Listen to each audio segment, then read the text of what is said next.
बिस्मिल्लाहिर्रहमानिर्रहीम। अस्सलाम वालेकुम। कैसे हैं आप लोग? उम्मीद है सब खैर खैरियत से होंगे। मैं हूं आपके साथ फैमिली कुकिंग स्टाइल से। आज मैं आपके साथ चिकन वाइट पुलाव की रेसिपी शेयर करूंगी। आज मैं आपको बताऊंगी कि वाइट पुलाव क्या होता है और वाइट पुलाव कैसे बनाया जाता है। आम पुलाव में और वाइट पुलाव में क्या फ़र्क होता है, कौन से मसाले इसमें ऐड करने चाहिए, कौन से बिल्कुल भी ऐड नहीं करने चाहिए। आज मैं आपको बताऊंगी कि लोग कहाँ पर गलती कर जाते हैं। वाइट पुलाव का कलर वाइट क्यों नहीं आता बाजार जैसा, और खुशबुएं और जायका ऐसा क्यों नहीं होता है, बिल्कुल डिटेल से बताऊंगी। इंशाल्लाह जब आप वाइट पुलाव आप घर पे मेरी रेसिपी से बनाएंगे तो आप सब पुलाव भूल जाएंगे। मुकम्मल गाइड करूंगी, वीडियो को आपने लास्ट तक जरूर देखना है। मेरे तमाम सब्सक्राइबर जो मेरी वीडियो को भी लाइक करते हैं और मुझे इतने अच्छे अच्छे कमेंट भी करते हैं, उनके इतने प्यार मोहब्बत का मैं अपने दिल से शुक्रिया अदा करूंगी। जो भी नए आए हैं सब्सक्राइबर, उन्होंने मेरे चैनल को भी सब्सक्राइब किया, मेरी वीडियो को भी लाइक किया है, उनका भी मैं बहुत दिल से शुक्रिया अदा करूंगी। जिन्होंने अभी तक मेरे चैनल को सब्सक्राइब नहीं किया तो प्लीज़ आप मेरे चैनल को सब्सक्राइब करें। ये आपकी तरफ से हमारे लिए गिफ्ट होता है। इंशाल्लाह मैं आपके साथ इसी तरह से बहुत मज़े की रेसिपीज शेयर करती रहूँगी। तो चलें जी, हम चलते हैं अपनी रेसिपी की तरफ।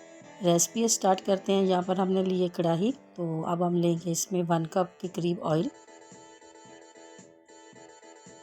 अब मैं इसमें शामिल करूँगी प्याज लिए मैंने 2 अदद।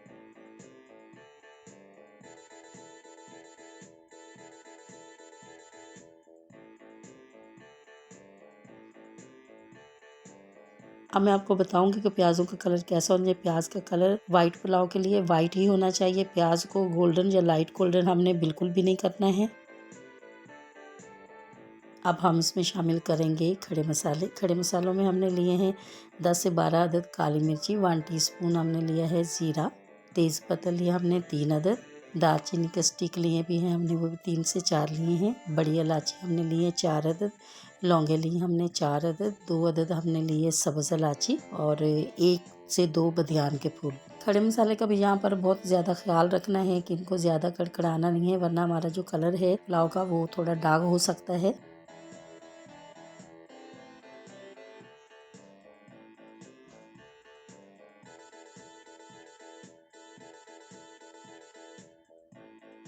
फ्लेम हमारा बिल्कुल मीडियम है क्योंकि हमने प्याज़ों को सिर्फ नरम करना है। अब मैं इसमें शामिल करूँगी अदरक लहसुन का पेस्ट लिया हमने 1 टेबल स्पून।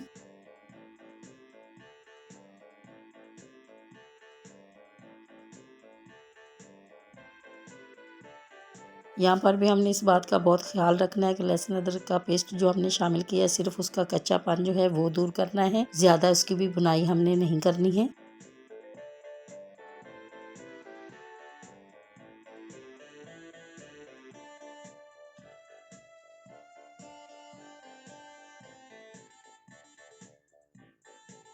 अब हम इसमें शामिल करेंगे ग्रीन मिर्ची। ग्रीन मिर्ची ली है मैंने 8 से 10 अदद और इसको कूट लिया था। जितना भी पुलाव में स्पाइस आएगा वो इसी से आएगा, क्योंकि रेड मिर्ची हमने बिल्कुल नहीं इसमें शामिल करनी है। आप चाहें तो ग्रीन मिर्ची कम ज़्यादा आप अपने हिसाब से इसमें डाल सकते हैं। ग्रीन मिर्ची की भी हम थोड़ी सी बुनाई कर लेंगे यहाँ पर, ताकि इसका जो कच्चापन है वो बिल्कुल ख़त्म हो जाए।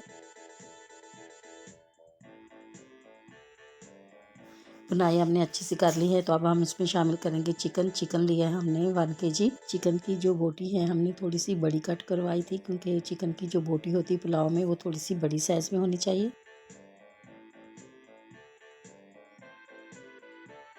चिकन को हमने बहुत अच्छी तरह से फ्राई करना है और इसका पानी जो निकलेगा उसको भी हमने अच्छी तरह से ड्राई करना है। इस बात का बहुत ख्याल रखना चाहिए कि जो चिकन का पानी इसका अपना होता है उसको बहुत अच्छी तरह से ड्राई करना चाहिए। अगर उसको हम अच्छी तरह से ड्राई नहीं करेंगे तो फिर क्या होगा, फिर हमारे चावल होंगे या सालन वो बिल्कुल मज़ेदार नहीं होंगे।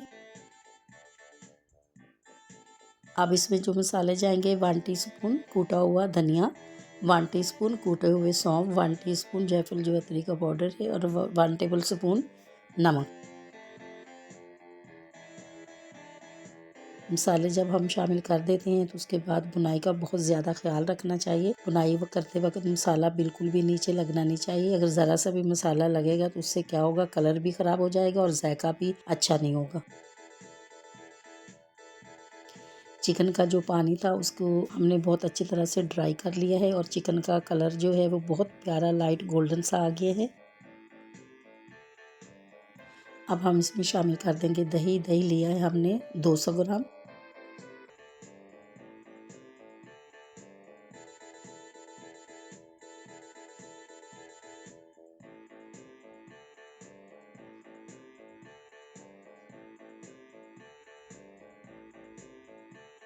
दही के पानी को बहुत अच्छी तरह से ड्राई करना है।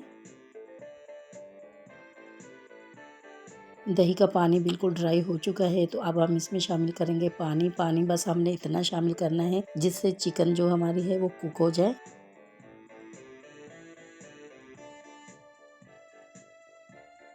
पानी हमने चिकन में सिर्फ इतना शामिल किया जिससे हमारी चिकन है जो 80% कुक हो जाए।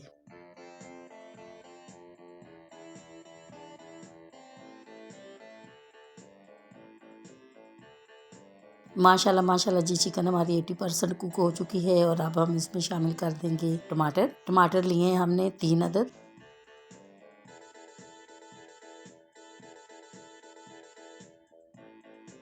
वाइट पुलाव और यखनी पुलाव में बहुत फ़र्क होता है। इंशाल्लाह मैं बहुत जल्दी यखनी पुलाव की रेसिपी भी आपके साथ शेयर करूंगी।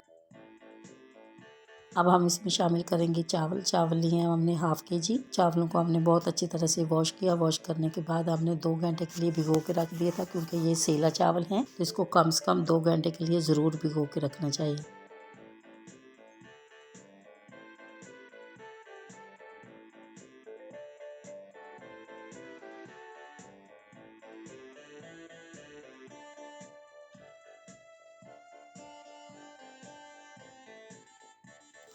अब हम इसमें शामिल करेंगे पानी, क्योंकि ये सेला चावल हमने लिए हैं तो पानी हमने इसका डबल इसमें डालना है, क्योंकि हाफ केजी चावल थे तो पानी हम इसके हिसाब से डबल डालेंगे चावलों के हिसाब से।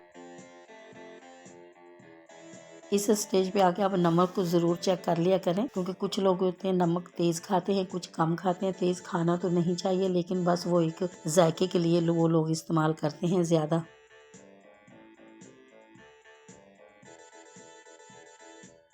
चावलों का पानी किसी हद तक ड्राई हो चुका है। पानी थोड़ा सा बीच में हो रहना चाहिए, ताकि जब हम दम पे लगाएं तो चावल हमारे नीचे लगे नहीं। चावल हमारे दम के लिए रेडी हो चुके हैं, तो अब हम 10 से 15 मिनट के लिए कवर कर देंगे।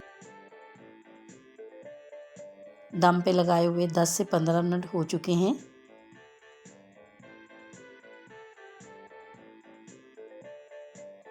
माशाल्लाह माशाल्लाह जी, चिकन वाइट पुलाव हमारा बिल्कुल रेडी हो चुका है और इतनी प्यारी खुशबू, इतना प्यारा कलर। आपने रेसिपी पे ज़रूर ट्राई करना है। इंशाल्लाह आप ये स्टेप बाय स्टेप आप मेरी रेसिपी से बनाएंगे तो आपका पुलाव भी बिल्कुल ऐसा ही बनेगा।